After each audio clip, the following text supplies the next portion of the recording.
What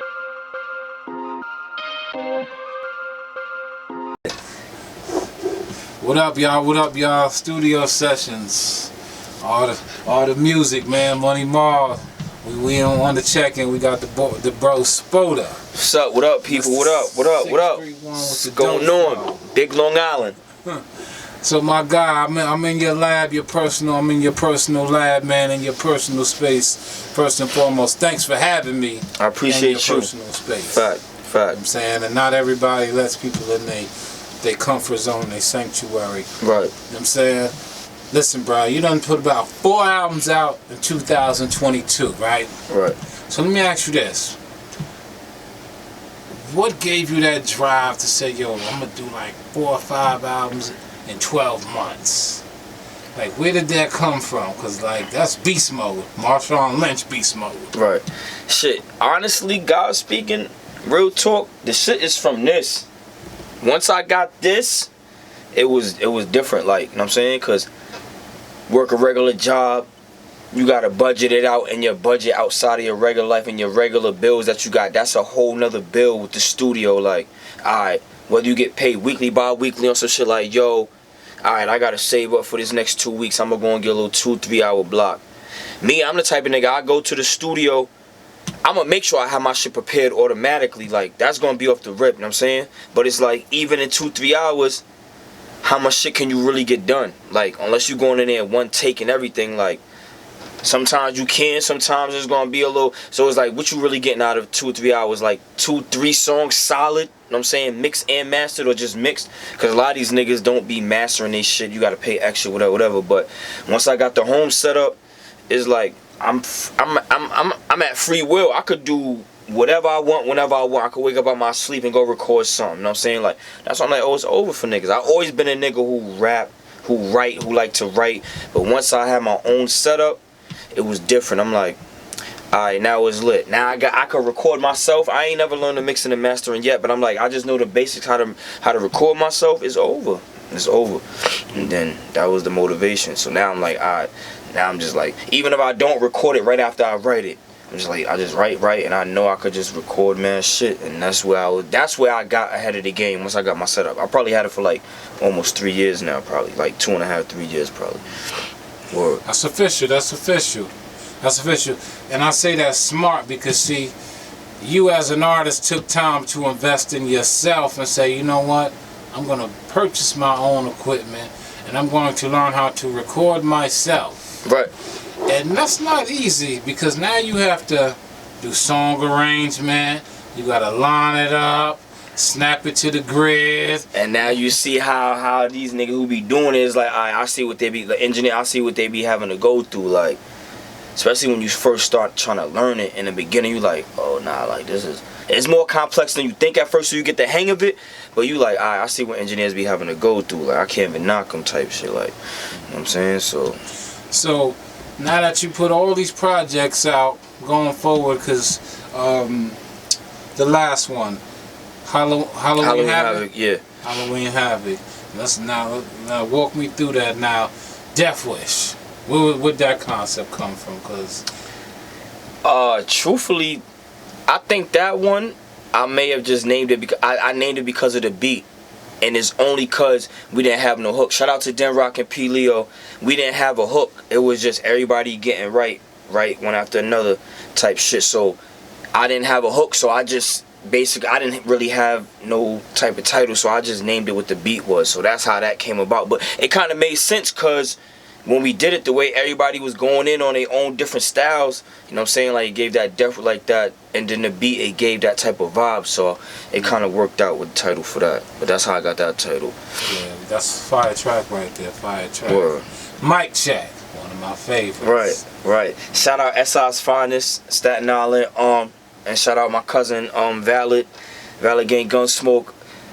That right there, that's my type of vibe. That give me like that primo Knife Wonder, you know what I'm saying? Jay like Dilla. Right, Jay Dilla, like that vibe. Like, so when I got that, I just got in this. I ain't gonna front. That was one of the beats like I automatically got in the zone when I heard it type shit. So I wrote it, and then I was like, that was one of the joints I kind of wanted to be selfish. Like, I could write a whole 2 verses to the whole song to this, but I'm like, you know what, nah. Because at the end of the day, I started learning how to reach out and going outside my comfort zone. Because I'm a type of dude, I don't mind putting out projects all dolo with no features. But I started learning slowly but surely to start reaching out. But not only that, when you do it make sense with the features. Or it don't even have to make sense for me. It can make sense for the feature because they got something going on right now. And they popping at the moment, and I'm doing what I'm doing, so I'm like, alright, let me grab this person because I know they going, you know what I'm saying, fulfill that slot type shit. So that's how that came up. I was like, let me put my cousin on. Let me see if he really ready to, because I know he get busy, but it's like, let me see if he really ready to. And I sent that to him. He didn't. He did what he did. And so you got, because it sounded like you guys were battling a little bit on that in the verses to me. That's another thing. Like anybody that I get on something on, whether I send it to them or vice versa, I know the person that sends it to me, 8.5, 9 times out of 10, I know they not gonna play. So it's like I can't play with them either, cause it's like if one of us plays, somebody's gonna get walked, and nobody trying to get walked. You know what I'm saying? We gonna do the walking together, type shit. So, but yeah, it definitely was, especially with him. You know what I'm saying? Cause you know he looks up to me. He came up under me and watched me. I watched him grow up since he was a little kid, before we was doing rap, like before, and then he watched me as I started doing my rap and shit. So I know he's like, nah, I ain't gonna get on nothing with Spoda and not come, you know what I'm saying, correct, or come subpar. So, but even with everybody, like that's how that project worked out with all the features. Shout out to everybody on there, all the producers on there. It was like everybody was sharpening each other's steel on a project. You know what I'm saying? 15 songs, 16 different features, but it was only 16 because the Def Wish had 2 features on one. But yeah, everybody, that it was like, whether I sent it or I told the person to do what they do first, send it to me, I knew already what it's gonna be. It's gonna be like, alright, it's Battle of the Titans. Like nobody's trying to take the lure. So that's what made that project really stand out, on top of it being an all feature project, because everybody came correct. And then I had a lot of people who was giving feedback and said that everybody fit the description, and they stuck to the assignment on the beat. They fit the beat right, and they went with whatever the concept, whether it was just going in or just, you know what I'm saying. So they paid attention. Right. Now that's it. Continuity, that's what I'm gonna call it, like continuity. Right. Everything flowed amongst the various different artists that you collaborated with on that project. Fact. I get it. Nah, it's a dope project. It's a joint with you and Jigs. I was playing that last week. Yeah, shout out my boy Jigs, my bro John Jigs. Yeah, man. You got it, right? They got to give joint. Yeah, Yup. okay. Yeah, man. And I knew Jigs since probably like 2012, 13. Like I have always heard his name, you know what I'm saying? And it was vice versa with us. We had never knew each other back then, but then once I got in from transitioning from a hood rapper to the local rap scene, Long Island rap scene, we was bumping heads and performing at venues at the same, a lot of the same venues in Nassau and Suffolk, you know what I'm saying? Then we became close outside of music. And then got to give, you know what I'm saying? Shout out Clinic, he made the beat, and I think I sent it to Jigs first to record his verse, but I had wrote my verse in the meanwhile. So it's like I never got something from somebody off the project and then I wrote my verse. I probably had already wrote it before and sent it and was like, yo, y'all set it off. Or when I sent it to them, I had already started writing or already wrote my verse. So it was like it was no cheat code to like, oh nah, damn, they got busy, let me sit back and really try to, because I'm confident in my shit. So it's like I knew I'm gonna write my shit and then do it like that. But yeah, I get it. That's how you're supposed to be with it, right. though. I ain't mad at that. That's how you're supposed to play. Right. Lyrical exercise. Fact.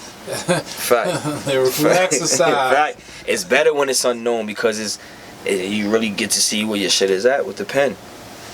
Because you know, you got some dudes, industry, local, whatever. You got dudes who do that. They'll send some shit like, yo, I'm gonna send this to such and such. They wait to get it back, and then once they get it, that's when they sit down and write. I don't knock it, but to me, that's like you don't have confidence in yourself. I'm gonna always be confident in my shit, so I'm gonna write it. 9 times out of 10, I'll write it when I hit a beat because it catches me, and then I'll send it and be like, yo, da-da-da. But even if I don't write it and I tell them to send it and I go off of them, I'll already start writing my verse, not knowing what they're gonna write or what they going to write. And it just happened to just mesh, you know what I'm saying? Because I like to deal with people that I know I have a relationship with already, and I know they style and vice versa. So a lot of times it's not always about just trying to cook somebody on the track. It's about trying to make a dope record. overall record that people was gonna fuck that with everybody regardless. can bounce to. Right. Black, white, Asian, Latino, Whoever, it right. doesn't matter. Yeah, Right. yeah. Fact. I get it. And it's just shit I'm just learning. So How was your show with up there in Massachusetts with Rome Streets? that shit was fire. Shout out to my brother Rome. You know what I'm saying? That shit was an ill experience. Like, that was my first out of state show. You know what I'm saying? And the way it trickled down to happen is like, he doing what he doing. Shout out my brothers Eddie Kane and Rome. They sizzling and what they doing in the underground scene, and them being based from Brooklyn and Rome being from Brooklyn, and what he got going on, he threw the alley to them to be on the whole tour with them, and then they threw the alley to me, like, yo, you could come through on our set, you could get right real quick. So it's like, it's ill how you see the level of loyalty and genuineness between niggas. You know what I'm saying? Like, Rome still talk to us regular. He don't act different because he Griselda. He don't act. He still live in Brooklyn. He still move around normal, but you know he's on a different level right now. So, but he's still making sure that all his mans, even though slowly but surely is all circling, doubling back around, everybody's starting to see, you know what I'm saying, they time, and that's why they all respect me more, because they all, my man Rem be like, yo, you never complain, you don't ever seem jealous, and nah, because we all a cohesive unit. I want to see all my mans win, whether it's y'all in my circle or whoever I deal with, close niche. I want to see everybody win. So my time is going to come around eventually. I know it's going to come around, but you know, so then I play the cut. I'll come around, even if it's not a show that I'm not performing at. If I can make it to the show for one of the bros, I'm going to be there supporting. You know what I'm saying? But that show was ill. Like, just being able to see a different crowd, different type of demographic, and them being real hip-hop heads. Because you got people in this world who's really hip-hop heads for real, who really a ride or die, boom bap, hip-hop. So that shit, it was dope. It was dope. That shit was dope. You being interviewed by a real boom bap. Right. Fact. You know what I'm saying? I'm fucking with you. But yeah, I get it. How did that connection happen with you and Rome Streets and those various guys? Oh, and shout out the whole Walkers collective. Shout out my man Bub Rock. He's from Nassau, Lakeview. You know what I'm saying? And I've known Bub since like 2009. You know what I'm saying? And fast forward, I get incarcerated the end of 2016. I do basically like a year. I come home right at the top, end of 2017, right at the top of 2018. We already knew each other from the local scene already. He like, yo, I come home. He one of the first people I get in contact with. He like, yo, there's some shit going on, you know what I'm saying? There's some whole other thing going on, a whole different realm of hip-hop, rap going on, music. And I'm like, what you talk about? He like, it's a whole underground scene. He's like, it's not mainstream, it's not local, it's like, it's his own thing.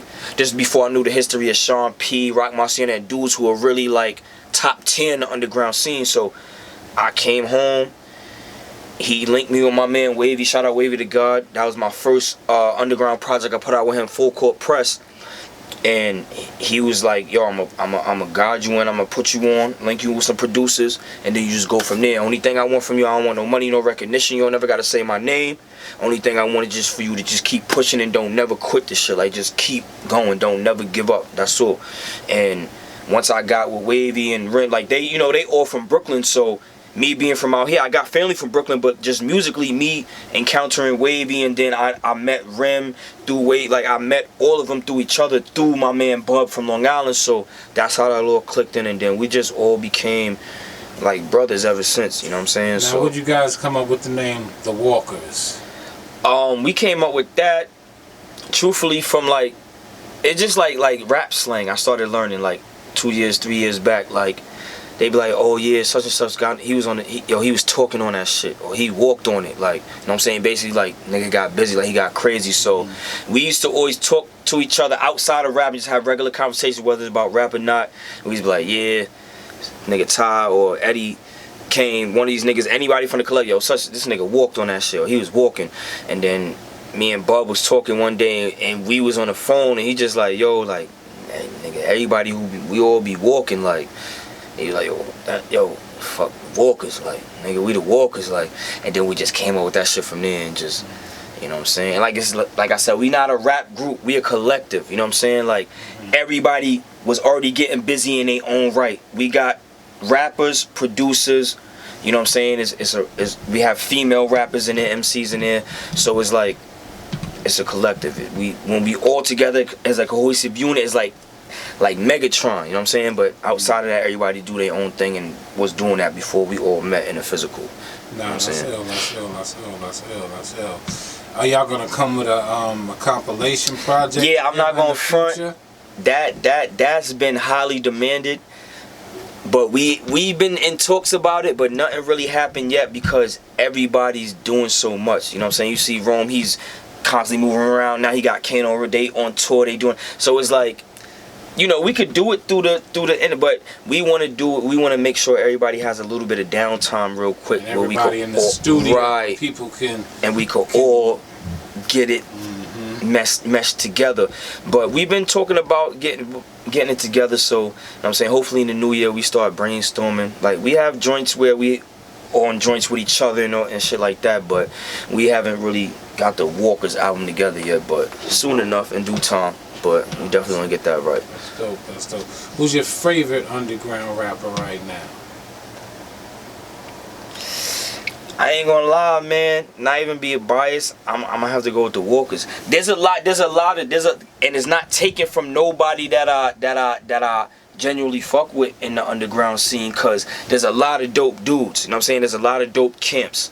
You know what I'm saying? But I just feel like even before we was the Walkers and I was tapped in with the rappers who was in there, I was already like, oh nah, they get busy. Just like how they look at me. You know what I'm saying? So it was always a mutual respect thing. But then it's like once I've seen how we got together, it's like, but there's a lot of dope dudes outside of us. You know what I'm saying? Like there's a lot of dope camps. Got the Umbrella family. You know what I'm saying? Umbrella. You know what I'm saying? 1-9. You got the Cloth. You got a lot of, it's a lot of people to name, you know what I'm saying? Me being new and now encountering a lot of people who rap in the underground scene, it's a lot of dope talent out there. And that's what's so ill about the underground, cause nobody's signed, nobody's mainstream. Like everybody's sticking to that niche right there. And I ain't gonna front, I'm starting to see now as days and days and weeks and months go by, like the underground scene is starting to unravel more and really become big. You know what I'm saying? That's why I respect Westside Gunn so much. Not only because he put Rome on it, he's Griselda, like he's signed on like distribution deals major, but he's still underground. He still makes underground music. He still comes around. You know what I'm saying? He don't act so Hollywood where you know what I'm saying? I didn't expect him to pop up to the Boston show. I did kind of, like, cause you know what I'm saying, is his artist and his Rome show, but I didn't think that he was gonna pop up to that one. So it's still dope to still see he coming around and still embracing the underground scene. You know what I'm saying? Like that showed me a whole different level of respect for him outside of what he does as a visionary. You know what I'm saying? But it's ill though. That's cool. That's cool. So now, what are you working on currently right now? Because we getting ready to go into 2023. We got, less than a week left? 2 weeks left? Yeah, man. A week and a half? The buzz ain't go off yet. Shout out my dog, Blunt and Sloth. I got a project coming out with him, 4th quarter finale. So you know the title explains itself. Self-explanatory. We going out right before the buzzer. The mixes is getting done right now, and the mastering, that's all about to get done. 10 joints. Got 5 features. You know what I'm saying? Yeah, we about to end off the year like that, and just go right and keep the ball rolling right into 2023. 2023 is already lined up. You know what I'm saying? I'ma just say that. I'm not gonna give too much detail, but 2023 is about to be boom, bang, bang, bang, bang. Like it's about to be, this about to be my year to turn up. Like I'm gonna make them respect it if they didn't already. You know what I'm saying? I'm gonna make them respect it. So make them hate it more, whoever hating. You know what I'm saying? But I'm about to turn all the way up 2023. The music is gonna be there, but the visuals, you know what I'm saying, more or less the visuals, to give people more visual, because they could hear me forever, but after a while, nobody who never seen me, who don't know me, they gonna want to see me, see how I'm moving around, shit like that. So, but yeah. And I see you do a lot of the cartoon artwork too on a few of the projects. Shout out my boy True Heads Live from Canada. It's crazy how we bumped in with each other. Shout out my man Source Heist. He had an EP out early in the year called Heistin', and I was on there. I was 1 or 2 features, and True Heads Live did my man Source Heist cover art. When he heard my verse off of that, he DM'd me like, yo, yo, that verse was crazy, you get busy. Mind you, I don't know him from a can of paint at the time. He from Canada. I'm like, damn, Long Island nigga, some out of hope. He tapped in with me like that. He like, yo, it made him double back, listen to all my music that he could find online. And he like, yo, you know what I'm saying? Like, yo, we should start fucking with each other, you know what I'm saying? And he was like, yo, I want to do some artwork for you just to see how you like it, you know what I'm saying? Like the first 2 joints he did the Proceed with Caution LP. That was the first joint he did, and then everybody was fucking with that heavy, and then he started doing a few more joints, and then we just made that bond. I spoke to him through the video a few times, you know what I'm saying, to get that vibe, because you know he in Canada, so we can't be in a physical, so we did it like that, and we just started fucking with each other like that. So, and that's his type of lane that he does with the graphic design. So nah, that's ill, nah, yeah, because it looked like it could be NFT work. Right. And he said he want to start getting into shit like that.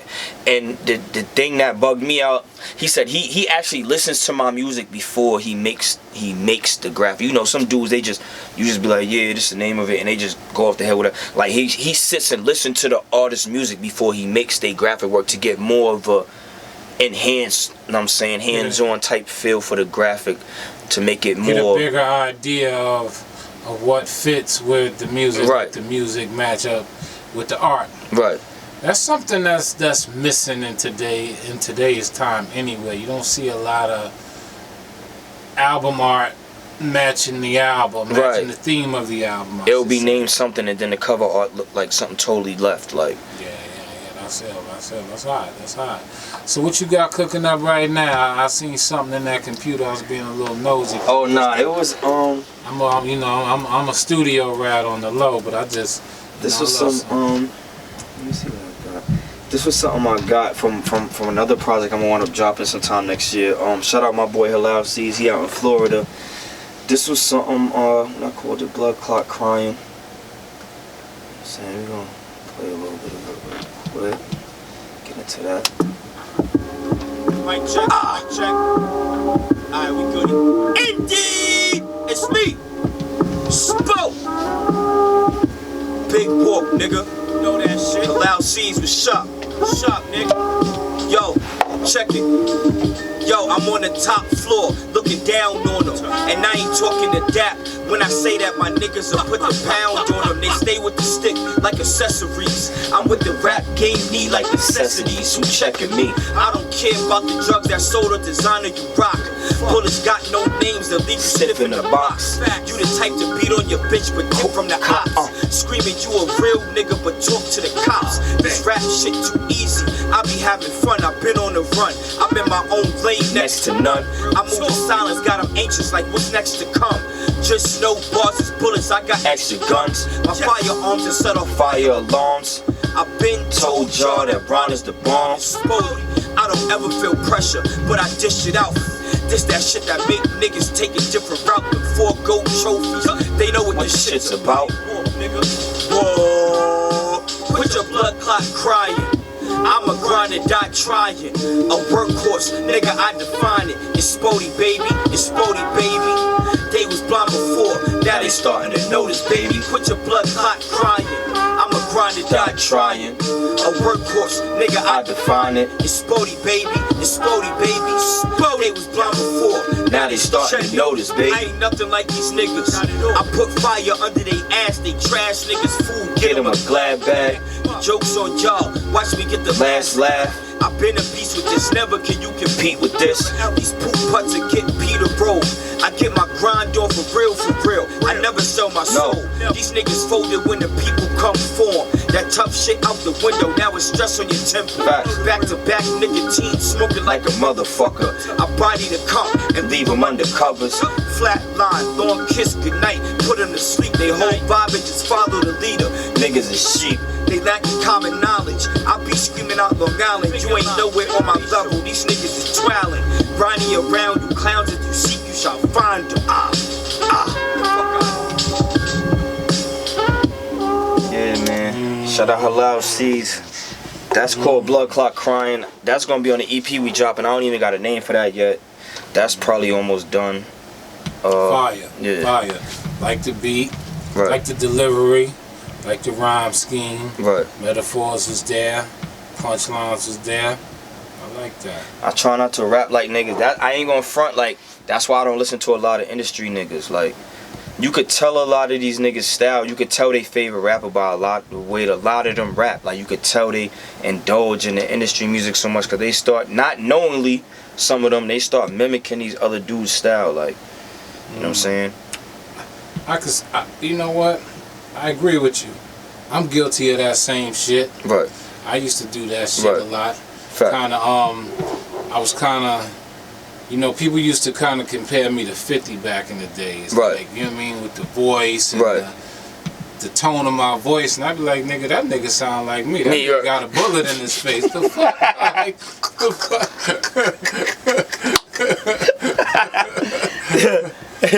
Nah, that's a fact. You know, like, I'm like, nigga, that's how I talk. I'm like, nigga, that nigga got a bullet. He talk like that by force. Word. I'm like, this my natural voice. The fuck you mean? Nigga, I sound like that nigga. That nigga sound like me.